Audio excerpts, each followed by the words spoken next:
Congress party అభ్యర్థి parliament అభ్యర్థి అయినటువంటి శ్రీ వంశీ చందర్ రెడ్డి గారు నామినేషన్ వేయడం జరిగింది. పార్లమెంటు సాక్షిగా పార్లమెంటు హెడ్ క్వార్టర్స్ అయినటువంటి మహబూబ్ నగర్లో పెద్ద ఎత్తున వేల మందితో ముఖ్యమంత్రి గారి ర్యాలీతో అలాగే ముఖ్యమంత్రి గారి సమక్షంలో మరి ఇద్దరు పాలమూరు బిడ్డలు నామినేషన్ వేయడం జరిగింది. ఆ నామినేషన్కి తట్టుకోలేనటువంటి పరిస్థితిలో ఈరోజు ఇందాక డీకే అరుణమ్మ ప్రెస్ మీట్ పెట్టి కాంగ్రెస్ మీద అవాక్కులు చవాక్కులు మాట్లాడుతుంది. డీకే అరుణమ్మ గారికి ఒకసారి మరి ఇప్పుడు బీజేపీ అభ్యర్థి తను ఒక మహిళగా గౌరవిద్దాం, మహిళగా తనకిచ్చేటటువంటి విలువను కూడా ఇద్దాం. కానీ రాజకీయంగా వచ్చినప్పుడు మగవాళ్ళైతేంది ఆడవాళ్ళైంది, ఒక్కసారి పబ్లిక్గా మనం వచ్చినప్పుడు అందరం సమానమే కదా. మరి తనకెందుకు అంత ఉల్కో నాకు అర్థం కావట్లేదు. నిన్న జరిగినటువంటి సభ సక్సెస్ అయిన తీరులో చూసి తను తట్టుకోలేనటువంటి పరిస్థితిలో కాంగ్రెస్ అభ్యర్థుల మీద, ముఖ్యమంత్రి గారి మీద, ముఖ్యంగా కాంగ్రెస్ పార్టీ మీద ఎప్పుడు అక్కసే తనకి ఆనాడు మంత్రి పదవినిచ్చి 2 సార్లు మంత్రి పదవినిచ్చి కాంగ్రెస్ నిన్ను గౌరవించింది. ఇందాక నువ్వు మాట్లాడినటువంటి మాటలు గుర్తు చేస్తున్నారనమ్మ. నువ్వు ఒక మహిళగా క్యాబినెట్లో కూర్చోబెట్టింది కాంగ్రెస్ పార్టీ. నీకు ఈరోజు అధ్యక్షురాలిగా దేశానికి అధ్యక్షురాలిగా అయినవంటే ఆనాడు కాంగ్రెస్ ఇచ్చిన గౌరవంతోనే ఈరోజు పార్టీ మారిన నీకు ఒక గౌరవం దక్కింది అని అంటే అది కాంగ్రెస్ పార్టీ ఇచ్చినటువంటి నీకు ఫస్ట్ గౌరవం ఇస్తేనే నువ్వు అందెలుగా ఎదిగి ఈరోజు ఒక స్థాయికి చేరుకున్నావు. అది భిక్ష పెట్టింది కాంగ్రెస్ అనే మర్చిపోకు తల్లి. ఒకసారి గుర్తు చేసుకొని గత చరిత్ర. నువ్వు మాట్లాడే మాటలకి చేసే చేష్టలకి ఎక్కడ కూడా పొంతనే ఉండదు. అహంకారం నీ ఇంటి పేరు, తర్వాతనే నీ పేరు. మరి అహంకారంగా నువ్వు మాట్లాడేటటువంటి మాటలకి నువ్వు మహిళ అని చెప్పుకుంటున్నావు. ఏనాడైనా మహిళకు గౌరవించినవా తల్లి? అంతెందుకు దేశవ్యాప్తంగా మహిళలకు జరిగినటువంటి అవమానాలలో నువ్వు ఏనాడన్నా కేంద్రం మీద పోరాటం చేసినవా? ఒక్కరోజన్నా మాట్లాడినవా అని అడుగుతున్నా నేను. మణిపూర్లో దేశం మొత్తం కాదు ప్రపంచమే తల దించుకునే విధంగా మహిళలకి నడి రోడ్డు మీద నగ్నంగా ప్రదర్శన చేసి మానభంగాలు చేసి చంపినప్పుడు నీ నోరు ఎక్కడ పోయింది? నువ్వు ఆనాడు మహిళవని గుర్తు రాలేదా? లేకపోతే అవతల చనిపోయినటువంటి మానభంగం జరిగినటువంటి మహిళల్ని గుర్తు రాలేదా? మహిళ అనేది అసలు చిరునామాగా కూడా నీకు గుర్తు రాలేనటువంటి నువ్వు ఈరోజు ఒక మహిళగా మరి పోటీ ఎందుకు చేస్తున్నావు? మహిళ మీద అంత అక్కస్సు అన్నప్పుడు నువ్వు ఢీకొంటున్నావు రాజకీయంగా. అదే మాట్లాడు చెల్లుతుంది నీకు. మహిళ మీద అక్కస్సుతోని ఒక మహిళ ఆడబిడ్డ అని కూడా చూడకుండా ఇష్టం వచ్చినట్లా మాట్లాడుతున్నాడు రేవంత్ రెడ్డి. ఇష్టం వచ్చినట్లా కాంగ్రెస్ పార్టీ మాట్లాడుతుంది అంటే బరాబర్ మాట్లాడతారు. రాజకీయం అన్నప్పుడు రాజకీయంతో ఎదుర్కో దమ్ముంటే. నువ్వు మోదీ చేసిన అభివృద్ధిని తీసుకొని వచ్చి మాట్లాడు. గతంలో కాంగ్రెస్ ఏం చేసిందో మేము చెప్తున్నాం. ఇప్పుడు కాంగ్రెస్ ఏం చేసిందో 120 రోజుల పరిపాలనలో మేము చెప్తూ మేము ఈరోజు ఓటు అడుగుతున్నాం. మరి నువ్వు అభివృద్ధి చేసింది ఏంది? నువ్వు 5 ఏళ్లుగా బీజేపీలో ఉన్నావు. ఈ పాలమూరు బిడ్డలకి ఒక్కటంటే ఒక్కటి ఏమన్నా జాతీయ స్థాయిలో మీ పార్లమెంటుకి ఏదన్నా ₹1 అన్నా ఫండ్ తెచ్చినవా అని అడుగుతున్నా. పోనీ ఆడపిల్లలకు కావాల్సినటువంటి గౌరవం ఏదన్నా తీసుకొని వచ్చినవా? చదువు విద్య కోసమే కానీ, వైద్యం కోసమే కానీ, లేకపోతే ఉద్యోగం కోసమే కానీ, ఉపాధి కోసం కానీ ఏమన్నా కల్పితం చేసినవా ఈ పాలమూరులో? మరి నువ్వు ఎట్లా ఆడపిల్లాన్ని నీవు కితాబిచ్చుకొని మాట్లాడతావు? ఆడపిల్లల గురించి నువ్వు ఈరోజు అది వచ్చిర్రా నీకు? నువ్వు పోటీ చేస్తున్నావు కాబట్టి తెలంగాణలో ఉన్న 51% మహిళలు ఈరోజు గుర్తొచ్చిర్రా నీకు? మీ ప్రధానమంత్రిని ప్రశ్నించలేకపోయినావు. ముఖ్యమంత్రిని ప్రశ్నించేటప్పుడు ఆడ ఉత్తరప్రదేశ్లో మహిళలు చచ్చిపోయినప్పుడు అడగలేవు. ఆనాడు మణిపూర్ తగలబడుతుంటే ఈడ ప్రచారానికి వచ్చినటువంటి కర్ణాటకలో ప్రచారానికి వచ్చిన ప్రధాని అడగొద్దా? మాకు సిగ్గుపోతున్నది, మా మహిళల ఆడ తగలబడుతుంటే నువ్వు వీడొచ్చి ప్రచారం చేస్తున్నావు, కనీసం ఒక్క స్టేట్మెంట్ అన్నా ఇయ్యండి అని. కనీసం మీ ప్రధాని దాకా అంతెందుకు? ఈడున్నటువంటి ఒక కేంద్ర మంత్రి ఉన్న కిషన్ రెడ్డికి ఒక్క మాట చెప్పకపోయినావు. ఒక్క స్టేట్మెంట్ ఈ ఆడపిల్లలు ఎవరైనా ఒక్కటే ఏ ప్రభుత్వం ఉన్నా ఆడపిల్లలకు దక్కాల్సినటువంటి గౌరవం దక్కాలని ఒక్క మాట మాట్లాడలేదు. ఆ రోజు నోట్లకి ఎందుకో ప్లాస్టర్ వేసుకున్నారు. ఈరోజు ఆడమేమని గుర్తెట్లొచ్చిందమ్మా నీకు? దొరసాని అంటే ఈమెకు చాలా కోపం వచ్చిందంట. ఏమవుతుంది? తెలంగాణ యాస భాషలో దొరసానినే అంటారు. దొర పెళ్ళాన్ని దొరసాని అంటారు, దొర బిడ్డని దొరసాని అంటారు. తప్పేమున్నది? నేను వ్యవసాయం చేసిన కుటుంబం, మాది రైతు కుటుంబం, నేను దొరసాని కాదు అంటే అఫ్కోర్స్ కాకపోవచ్చు. ఏమి ఎవరికైనా పోతా ఉంటే ఏమ్మా దొరసాని అని పిలుస్తారు. అయితే అది తప్ప? ఇంకా నిన్ను గౌరవించింది తెలంగాణ భాషలో కాంగ్రెస్ పార్టీ, నిన్ను గౌరవించింది. నీకు ఇంకా బూతులు తిట్టలేదు, గుర్తుంచుకో. నువ్వు చేసినటువంటి విషయాన్ని చాలా నువ్వు అంతెందుకమ్మా నీ సొంత నియోజకవర్గంలో ఎంతమందికి ఇబ్బంది పెట్టినావో తెలియదా తెలంగాణ ప్రజలకి? మంత్రిగా ఉన్నప్పుడు దొంగసారా కాసి మీ ఆయన మీరు దొంగ వ్యాపారాలు చేసుకున్నది తెలియదా అమ్మ? ఎంతమంది ఆ రోజు ఎంతమంది పుస్తలు తగినాయి, ఆడపిడ్డల పుస్తలు తగినాయో నీకు యాద రాలేదా? కల్తీ కళ్ళు దాగి ఎంతమంది బలైపోయి ఉండొచ్చు, ఎంతమంది ఆరోగ్యాలు పాడైపోయి ఉండొచ్చు. మరి అదే ఆడపిల్లల భర్తలు తాగి పెళ్ళాల పుస్తలు తెంపుకొని పోయినప్పుడు ఆడపిల్లలు గుర్తురాలే? ఈరోజు నువ్వు ఒక్కదానివే కవితమ్మ, కేసీఆర్ బిడ్డ కవితమ్మ ఎట్లా ఒక్కతో నువ్వు ఈరోజు పాలమూరు మొత్తానికి ఒక్క ఆడబిడ్డవేనా? పాలమూరు ఆడబిడ్డల పుస్తలు తెగి ఆ పాలమూరు ఆడబిడ్డల పసుపు కుంకుమలకు ఇబ్బంది కలిగిన రోజు ఆడపిల్లలకు గుర్తురాలే? నీ వ్యాపారం ప్రథమ ధ్యేయం. కల్తీ కళ్ళైనా సరే దొంగ వ్యాపారాలైనా సరే చేసినావు, కానీ దాని వెనకాల ఉన్నటువంటి ఆడపిల్లల ఉసురు పోసుకున్నవన్నీ గుర్తురాలే? ఆ రోజు వ్యాపారము డబ్బు ఇంపార్టెంట్. నీకన్నా నీ ఇంటి ముంగల ఎవరు పెద్ద కారు తీసుకొని తిరగొద్దు, నీ బంగ్లా కన్నా ఎవరు పెద్ద బంగ్లా కట్టుకోవద్దు. నువ్వు ఉన్న బంగ్లా 70 ఏళ్ల కింద ఎవరిదో తెలుసు. ఈరోజు నీ పేరు మీద మీ కుటుంబం పేరు మీద ట్రాన్స్ఫర్ చేసుకున్నంత మాత్రాన పెద్దది కాకపోతివి నువ్వు. మరి ఆనాడు గద్వాల్ గురించి నేనే గద్వాల్ దొరసానిని నేనే జేజమ్మని చెప్పుకున్నప్పుడు గొప్పలు చెప్పుకున్నావు కదా. జేజమ్మ ఎట్లయినావు మరి? అది కూడా నీకు వర్తించదు కదా, నువ్వు రైతు బిడ్డవు కదా. దాన్ని ఎందుకు యాక్సెప్ట్ చేసినావు, దీన్ని ఎందుకు తిరస్కరిస్తున్నావు? అంటే గొప్పలు వస్తాయి యాక్సెప్ట్ చేస్తావు, ఏదైనా చిన్న చూపు అయినప్పుడు నేను అట్లనా ఇట్లనా అని తిడతావు. రేవంత్ రెడ్డి గారు ఏం తిట్టినమ్మా నీకు? రాజకీయంగా తిట్టినరా నీకు వ్యక్తిగతంగా ఒక మాట నన్ను అన్నాడు? అట్లా మొదలు పెట్టేటట్లుంటే రేవంత్ రెడ్డి అవసరం లేదు, కల్వ సుజాత చాలు నిన్ను తిట్టడానికి.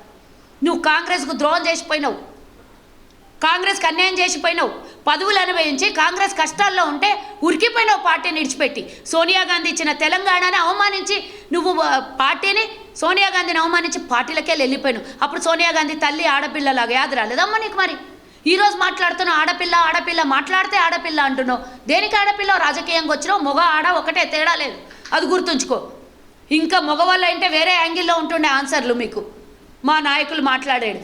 ఒక్కటి అడుగుతున్నమ్మా, ఇన్ని మాట్లాడుతున్నావు, చేనేత వస్త్ర పరిశ్రమలు ఉన్నాయి నారాయణఖేడ్లో కానీ నారాయణపేటలో కానీ ఈ గద్వాల్లో కానీ ఉన్నాయి. దాని మీద ఆడబిడ్డల కుటుంబాలు ఎంతమంది నేత నేస్తున్నారో ఆడబిడ్డలు తెలియదమ్మా?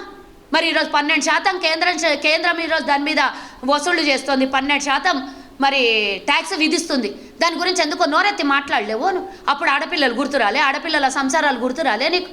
పేదల బతుకు మీద రాళ్ళు కొట్టి, పేదల బతుకు మీద బురద చల్లి, పేదల బతుకులు అన్యాయం చేసి, పేదల కుటుంబాలు అన్యాయం అయిపోయినప్పుడు ఆడపిల్లలు గుర్తురాలే? నువ్వెట్లా ఆడపిల్లవైతావు? నీ జిల్లాలో కానీ నీ రాష్ట్రంలో కానీ ఆడపిల్లలకు అన్యాయం జరిగినప్పుడు ఏనాడన్నా గొంతెత్తి మాట్లాడినటువంటి నువ్వు ఈరోజు ఆడామేమని గుర్తొచ్చిందా నీకు? నేను అడుగుతున్నా నీకు సమాధానం. ఒక్కదానికి ఆన్సర్ చెప్పు. రేవంత్ రెడ్డి గారు నిన్న అడిగినటువంటి మాటలకు నువ్వేంటో మహబూబ్ నగర్ చౌరస్తాకు రమ్మన్నావు కదా. రేవంత్ రెడ్డి అవసరం లేదు, నేను వస్తా, నా దగ్గర పేపర్ ఎవిడెన్స్లు ఉన్నాయి, పట్టుకొని వస్తా నీ దగ్గరికి రా, ఏడ సవాల్ చేద్దామరా. రేవంత్ రెడ్డి గారు ముఖ్యమంత్రి 5 సార్లు వచ్చిపోయిన భయం పట్టుకున్నదంట. రేవంత్ రెడ్డి ముఖ్యమంత్రిగా ఈ పాలమూరు జిల్లా వాసిగా 5 సార్లు కాదు 50 సార్లు వచ్చిపోతాడు. నీకు నొచ్చింది ఏంటి? నీకు బాధ ఏంటి? సొంత పుట్టినటువంటి జిల్లాను ఆదమరిస్తే ఆయన ఎవరు? మోదీ. నువ్వు చెప్పుకునేటటువంటి మోదీ గుజరాత్ తీసుకొని పోయి తెలంగాణ ప్రజలంతా పైసలంతా మేము కట్టిన ట్యాక్సులలో 14% మాకు ఇవ్వకుండా 14% ఇచ్చి మిగతాదంతా ఆయన రాష్ట్రాలకు తీసుకొని పోయి మా కష్టం అంతా తీసుకొని పోయి పెడుతున్నాడు. మరి అదెట్లా అంటావు? గుజరాత్కి ఉత్తరప్రదేశ్కి పెడుతున్నాడు ఎందుకు? సౌత్ రాష్ట్రాలు ఆయన గుర్తొస్తలేవా? అడగవెందుకో? ముఖ్యమంత్రి జిల్లాకు వచ్చిపోతే నీకు భయం పుట్టుకున్నది. ఫస్ట్ ఆఫ్ ఆల్ అది భయం నీకు. మేము వచ్చిపోతే నీ ఓటు బ్యాంకు నీకు భద్రంగా ఉన్నప్పుడు మేము 100 సార్లు రాని నీకు వచ్చిన నొప్పేంది? 100 సార్లు కాదు 50 సార్లు కాదు, వస్తారో పోతారో వాళ్ళ ఇష్టం. అది మా రాజకీయం, మా పార్టీ, మా ఇష్టం. దాని గురించి ఎందుకు మాట్లాడతావు? నువ్వేం చేయబోతున్నావో, మీ ప్రభుత్వం ఏం చేసిందో గతంలో 10 ఏళ్ల నుంచి అదే అభివృద్ధి గురించి చెప్పుకొని రాజకీయాల్లో ఓటు అడుగు. నువ్వు దమ్ముంటే అది రాదు. మాట్లాడితే మతాల మధ్యలో చిచ్చు పెడతావు, మాట్లాడితే ప్రభుత్వాన్ని తిడతావు, మాట్లాడితే ముఖ్యమంత్రిని తిడతావు, మోదీని వెనకేసుకొచ్చుకొని ఇది మాట్లాడుతావు. మోదీని చూసి ఓటేయాలంట. రేపు పొద్దున పాలమూరుకి రోజు మీ మోదీ వచ్చి మాకు అడిగినవన్నీ చేసిపోతాడా? నీకు ఓటేస్తే రేపు పొద్దున పాలమూరు బిడ్డలకి ఈరోజు ముఖ్యమంత్రి ఈ నియోజకవర్గం నుంచే ఏమైనా కావాలంటే మా దగ్గరకు వస్తే బారా దర్వాజా కుల్లా 24 గంటలు ఉంటుంది. మా ఇంటికి ఎవరైనా తలుపు తట్టొచ్చు, మా ఇంటికి వచ్చి ఎవరైనా సమస్యలు చెప్పుకోవచ్చు. మేము అందరి సమస్యలు తీర్చని రెడీగా ఉన్నాం. మీ మోదీ మా పాలమూరు బిడ్డల సమస్యలు తీరుస్తాడా? ఈ 10 ఏళ్ల నుంచి ఏం చేయనోడు నువ్వు వచ్చి ఈరోజు గెలిస్తే ఏమైనా చేస్తారా? నీకు ఎందుకు ఓటేయాలి ఫస్ట్ అడుగుతున్నా నేను. నీకు ఓటు అడిగే అర్హత నీకెక్కడిది? నీకెందుకు ఓటేయాలి? పాలమూరు బిడ్డలు మా గ్యాస్ 1200 చేసినందుకు ఓటేయాలనా? పెట్రోల్ ధర 110 చేసినందుకు ఓటేయాలనా? లేకపోతే డీజిల్ ధర 100 రూపాయలు చేసినందుకు, వంట నూనె 170 రూపాయలు చేసినందుకు ఓటేయాలనా? బియ్యం బస్తా 6000 చేసినందుకు ఓటేయాలనా? ఆనాడు 54 రూపాయలు ఉంటే ఈరోజు 100 రూపాయలు చేసినావు. ఆ రోజు 62 రూపాయలు ఉంటే 110 చేసినావు. ఆ రోజు 2000 బస్తా ఉంటే ఈరోజు 6000 రూపాయలు చేసినావు. ఏ దానికి ఓటేయాలి? దేశం లోపల మత కల్లోలాలను సృష్టిస్తున్న మీ పార్టీకి దేనికి ఓటేయాలి? ట్యాక్సులు విధిస్తున్నందుక చిన్న చిన్న వ్యాపారస్తులంతా రోడ్డు మీద పడ్డారు. ట్యాక్సులు కట్టలేక చిన్న చిన్న వ్యాపారస్తులు దెబ్బతింటున్నారు. వాళ్ళకు అండగా నిలబడ్డావో వ్యాపార కుటుంబాలకు? నువ్వేమన్నా చిన్న చిన్న వ్యాపారస్తులకు పోనీ కూలీ నాలి చేసుకునేటోళ్ళకి ఏమన్నా డబుల్ ఆదాయం పెంచిండా? ఏమో చెప్తుంది 528 రూపాయలు గ్యాస్ అంటే ఉజ్వల ప్రగతి కింద ఇచ్చిర్రట. చూపి అమ్మనా తెలంగాణలో మేము ఇంతమంది ఉన్నాం. ఎవరికన్నా పేదోనికి రేషన్ కార్డు ఉన్న ఉజ్వల స్కీమ్ కింద ఎవరికైనా 528 రూపాయలకు తెలంగాణ లోపల అడుగు. నేను దేశం మొత్తం ప్రశ్నిస్తలేను, కేవలం తెలంగాణలో అది కూడా వద్దు, పాలమూరులోనే అడుగుతున్నా నేను. ఎవరికన్నా 528 రూపాయలకు గ్యాస్ వస్తుందా అడుగుదాం. మా గ్యాస్ గురించి ఆమెకేమో ప్రశ్నలు అంటే ఇస్తలేమంట, దొంగ హామీలంట. కాంగ్రెస్ ఇంతవరకు 100 రోజుల్లో పూర్తి చేస్తా అన్న హామీల్ని నెరవేర్చలేదంట. ఏడున్నావు? కళ్ళు మూసుకొని నిద్రపోతున్నా. మొన్నెప్పుడో ప్రశ్న వేసినావు, నేను జాతీయ ఉపాధ్యక్షురాల్ని, నేనేం అధికారంలో లేను, నాకు అభివృద్ధి అని అడుగుతాడు రేవంత్ రెడ్డి. నేనేం చేయాలి అని అడుగుతాడు అన్నావు. మరి కేంద్రంలో అధికారంలో ఉన్న మీరు ఒక జాతీయ ఉపాధ్యక్షురాలుగా నువ్వు పాలమూరు బిడ్డను పట్టించుకోరాని కేవలం ఒక పార్లమెంటులో 554 మంది సభ్యులు 45 మంది ఉంటే అందులో ఒక్క సభ్యురాలు పోయి నువ్వేం తెస్తావని నమ్మకం ఉన్నది రేపటి నాటికి? ఈరోజు తెలంగాణలో కాంగ్రెస్ ఉంది అధికారంలో. రేపు మా వంశీచందర్ రెడ్డి గెలిస్తే కేంద్రంలో కూడా మేము అధికారంలోకి వస్తున్నాం. రాష్ట్రంలో మేమే ఉంటాం, కేంద్రంలో మేమే ఉంటాం. ఏమైనా పాలమూరు బిడ్డకు కావాలనంటే ముఖ్యమంత్రిని అడుగుతాడు, కేంద్రంలో ప్రధానమంత్రిని అడిగి తీసుకొని వస్తాడు కేంద్ర నిధులు. మరి నువ్వు ఏ విధంగా తీసుకొని వస్తావు? మోడీ ఓడిపోతాడు, రాష్ట్రంలో మీ అధికారం లేదు. ఏ విధంగా తీసుకొని వస్తావు? ఏం చూసి ఓటేయాలి? మోదీకి చూసి ఓటేయాలి, నీకు చూసి ఓటేయొద్దా? ఇన్నేళ్లలో 5 ఏళ్ళు అయింది నువ్వు పార్టీ మారి. ఇప్పుడు కదా నువ్వు సినిమాలో కనబడుతున్నావు. 5 ఏళ్ల కింద పార్లమెంట్ అభ్యర్థిగా పోటీ చేసినావు. దాని తర్వాత ఏడమనుకున్నావమ్మా నువ్వు? 5 ఏళ్ల నుంచి ప్రజల బాగోగులు పట్టించుకున్నావా? 5 ఏళ్ల నుంచి ఏమైనా పాలమూరు బిడ్డల గురించి మాట్లాడినావా నువ్వు? ఇప్పుడు బలోమని వచ్చేసి మీడియా ముంగల మీటింగ్లల్లో పోయి మాట్లాడేసరికి నువ్వు గొప్పదానివి అయిపోయినావా? బాగా డబ్బు సంపాదించినావు కాబట్టి నీకు టికెట్ ఇచ్చారు. పేదోనికి టికెట్ ఇస్తుందా బీజేపీ? ఇస్తుందా? ఇయ్యరు వాళ్ళు. ఆడబిడ్డ అని ఎవరికి చెప్తున్నావు? నువ్వు ఆడబిడ్డలాగా ఎవరి మీద నన్ను వ్యవహారం చేసినావు గతంలో? ఎంతమంది ఈడ కష్టాలకు గురైన ఆడబిడ్డల కష్టాలు తీర్చినావా నువ్వు? మేము ఇచ్చిన హామీలు నెరవేర్చలేదు, దొంగ హామీలు అంటావా? ఏం నెరవేర్చలేదు తల్లి? ఈరోజు నువ్వు అడుగుతున్నావు, ఆడబిడ్డగా అడుగుతున్నావు. నేను ఈరోజు నా పార్టీ పక్షాన ఒక ఆడబిడ్డగా నేను అడుగుతున్నా. తెలంగాణలో 35 కోట్ల మంది ప్రజలు ఈరోజు ఉచిత బస్సు ప్రయాణాన్ని చేసిండ్రు. ఈరోజు ఎన్ని వందల కోట్లు కాంగ్రెస్ పార్టీ ఈరోజు ఆర్టీసీ గడుతోంది. ఈ ప్రయాణాన్ని సౌకర్యాన్ని కల్పించింది కాంగ్రెస్. ప్రభుత్వం నష్టాల్లో ఉన్నా, కష్టాల్లో ఉన్నా, రూపాయి ట్రెజరీలో లేకున్నా ఈరోజు ప్రజలకు ఇచ్చినటువంటి హామీని తొలి హామీగా మహిళలకి ఉచిత బస్సుని అందించింది. మీరేం చేసిండ్రు? 15 లక్షల జన్ధన్కి ఖాతా ఎక్కడ పోయిందమ్మా? ఇచ్చిన హామీలలో 100 రోజులు అడుగుతున్నాం, మీకు 10 ఏళ్ళు ఇచ్చినాం. 3600 రోజులు ఇచ్చినాం మీకు. 3600 రోజులలో నువ్వు చేసింది ఏంది తెలంగాణకి?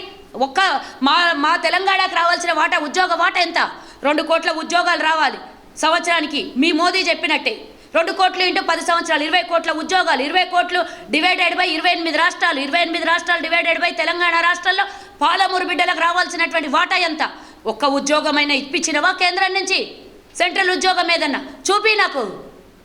నా వాటా నువ్వు ఈరోజు ఎవరికో తీసుకొని పోయి పెట్టి కేవలం 30-40 లక్షల ఉద్యోగాలు ఇచ్చి ఈ 10 ఏళ్లలో పూట గడుపుకున్న మీరు, అదానీ అంబానీకి దోసిపెట్టుతున్న మీరు, 22 మందికే దేశ సంపదని 1,40,50,000 కోట్ల మందిని 150 లక్షల 50,000 ఎంత దేశ జనాభా 142 కోట్ల జనాభా భారతదేశంలో ఉంటే దాని సంపదనంతా 22 మందికి తీసుకొని పోయి అంటగడుతున్న మోదీకి మాట్లాడవు. మళ్ళీ అబ్కి బార్ మోదీకి సర్కార్. ఎట్లా 10 ఏళ్ళు మీకు ఇచ్చినాం, ఏం చేశాను మీరు? రైతులను అరిగోస పెట్టుకొని ఆడ దేశం నడిబొడ్డు మీద ఏడుస్తుంటే యాదరాని మీకు? ఒక్కరోజు నాడు ఆడోళ్ళు కూడా కూర్చున్నారమ్మా కుటుంబ సమేతంగా. మరి ఒక ఆడబిడ్డగా పోయి వాళ్ళకేమైనా కనీసం సానుభూతి తెలిపినవా? నల్ల చట్టాలను తీసుకొని వస్తుంటే ఈరోజు మొన్నటిదాకా రైతులు ఎంఎస్పీ గురించి కొట్లాడుతుంటే ఈరోజు రైతుల గురించి కల్లబొల్లి మాటలు చెప్తారా? రైతుల మీద మీకు ప్రేమ ఉన్నదా? మేము ఇస్తా అన్నటువంటి 2 లక్షల రుణమాఫీ గురించి మాట్లాడతావా? మేము 15 ఆగస్టు వరకు తీర్చకపోతే అప్పుడు చెప్తుందంట. బరాబర్ మేము చేసి చూపిస్తాం. అప్పుడు నీ సంగతి ఏం చెప్పాలో చెప్పు నాకు. నువ్వు మేము ఇచ్చిన హామీల్ని పూర్తిగా నెరవేర్చే ప్రయత్నం మేము చేస్తున్నాం. ఈరోజు 5 హామీలు 6 హామీల్ని నెరవేర్చినాం ఇప్పటివరకు 13 సభ హామీలల్లో. ఉన్న 100 రోజులలో ఇందిరమ్మ ఇండ్లు ఇస్తున్నాం మేము 3500 ఒక్కొక్క నియోజకవర్గానికి, 4.5 లక్షల ఇండ్లు, 200 యూనిట్ల ఉచిత కరెంటుని ఇస్తున్నాం, 500కే గ్యాస్ ఇస్తున్నాం, 35,000 ఉద్యోగాల భర్తీ చేసినాం. ఉద్యోగాల భర్తీ కూడా నాటకం అంట, అబద్ధాలంట. ఏం టీఆర్ఎస్కి ఒత్తాస పడుతున్నావా? లేకపోతే బీఆర్ఎస్ వాళ్ళు మీకు ఏమైనా ఓటు మరుస్తామని చెప్పేసి ఏమైనా కంకణం కట్టుకున్నారని చెప్పేసి వాళ్ళు చెప్పిన మాటలే నువ్వు చెప్తున్నావా? మీ ఇద్దరు ఆలోచన ఒకటే, మీ ఇద్దరు తీరు ఒకటే. ఏ టీం బి టీం ఇద్దరు ఒకటయ్యి ఈరోజు నువ్వు మీ మేనల్లుండి గెలిపించడం లోపల బీఆర్ఎస్కి సపోర్ట్ చేయలేదా? నీ కుటుంబం అయితే ఏంది, బీఆర్ఎస్ వాడు అయితే ఏంది, నువ్వు గెలిపిస్తావా? నీ పార్టీకి, సొంత పార్టీకి వెన్నుపోటు పొడిచిందని ఆడ 6,500 ఓట్లు రాలేదు. మరి ఇదే జేజమ్మ ఉంటున్న నియోజకవర్గాల్లో నీకు సిగ్గనిపించలే? బీజేపీ పార్టీ నుంచి పోటీ చేసిన అభ్యర్థికి 6,500 ఓట్లు రాకపోతే ఎడతల దాచుకున్నావు నువ్వు. ఈరోజు ఏ రకంగా నీకు వస్తాయి? మొత్తం ఓటు శాతం ఎంత, నీకు పోలైంది ఎంత బీజేపీకి?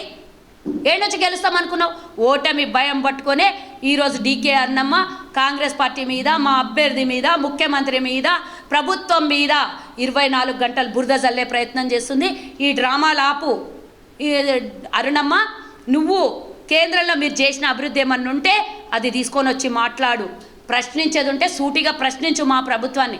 కానీ దొంగ హామీలు ఇచ్చిండ్రు, ముఖ్యమంత్రి గురించి తిడదాము, ఇంకొకళ్ళ గురించి, మా అభ్యర్థి గురించి తిడదాము అని మాట్లాడితే ఊరుకునే లేదు. నీకు వంశీచందర్ రెడ్డి గారికి జమీన్ ఆస్మాన్ ఫరక్. ఆయన కండువా మారలేదు, ఆయన జెండా మార్చలేదు. ఎన్ఎస్యు నుంచి ఈరోజు ఒక ఎమ్మెల్యేగా అయ్యి, ఆ తర్వాత ఏఎస్ఎస్సి అభ్యర్థి సభ్యుడిగా అయ్యి ఈరోజు పార్లమెంటుకు పోటీ చేస్తున్నాడు. అంచెలంచెలుగా ఎదిగినటువంటి సిడబ్ల్యూసి మెంబర్గా కూడా ఉన్నాడు. అంచెలంచెలుగా ఎదిగి పైకొచ్చినటువంటి వ్యక్తిని ఆయన, నువ్వు అవకాశం కోసం నీ దురవకాశాలని వాడుకొని కాంగ్రెస్లో ఉన్నటువంటి పదవులను అనుభవించి పార్టీ కన్నతల్లి లాంటి పార్టీని వదిలేసి నువ్వు అవకాశం కోసం పార్టీ మారిందని. నీకు వంశీచందర్ రెడ్డికి ఏమి అసలుకి పోలిక ఎక్కడిది? ఆయన ఆకాశం అయితే నువ్వు నేల. నువ్వు ఆయన మీద ఏమైనా ఉమ్మాలని చూస్తే అది వచ్చి నీ మొహం మీద పడుతుంది. అది గుర్తుంచుకో. జాగ్రత్త. నోరు అదుపులో పెట్టుకొని మాట్లాడితే మర్యాద ఉంటుంది. అభివృద్ధి గురించి మాట్లాడు, మేము దానికి జవాబు చెప్తాం. 10 ఏళ్ల నీ అభివృద్ధి ఏందో, మేము వచ్చిన 100 రోజులలో ప్రజలకు చేసిందేందో. లిక్కర్ దందా ఇక్కడ చేస్తుంటే మూసుకొని కూర్చున్నారు. ఒక్కరోజు నోట్ల మాట్లాడలేదు. ఆడపిల్లల పుస్తలు తెగితే ఏం తెలియదా? ఈరోజు డ్రగ్స్ గురించి కాంగ్రెస్ ప్రభుత్వం చేపట్టినటువంటి పూర్తి రకమైనటువంటి చర్యల్ని కళ్ళు కనబడతలేవా? గత ప్రభుత్వంలో బీఆర్ఎస్ దోచుకున్నటువంటివి అన్నీ ఆఫీసర్లందరినీ పట్టుకొని లోపలేస్తున్నది కళ్ళకు కనబడతలేదా? ఈ దోపిడీకి గురైన రోజు ఒక్కరోజన్నా నీ మాట ఉన్నదా? ఒక్కరోజన్నా నోరు పెకిలిందా? ఈరోజు వచ్చి ఒక టికెట్ తీసుకొని మాట్లాడితే సరిపోతుందా? నీ గత చరిత్ర అందరికీ కనబడుతుంది కదా, నీళ్ళ మీద రాత రాసినట్టు. గుర్తుంచుకో. ఇక ఎక్కువ మాట్లాడితే నీతో నోరు కూడా బాగుండదు. కాబట్టి ఇంకోసారి మాట్లాడేటప్పుడు నోరు జాగ్రత్తగా ఉండాలి అని అరుణమ్మకి. నువ్వు ఎంత పెద్దదానివైనా నాకు అనవసరం. నా పార్టీ గురించి మాట్లాడితే మాత్రం ఊరుకునేది లేదని హెచ్చరిస్తున్నా అరుణమ్మకి.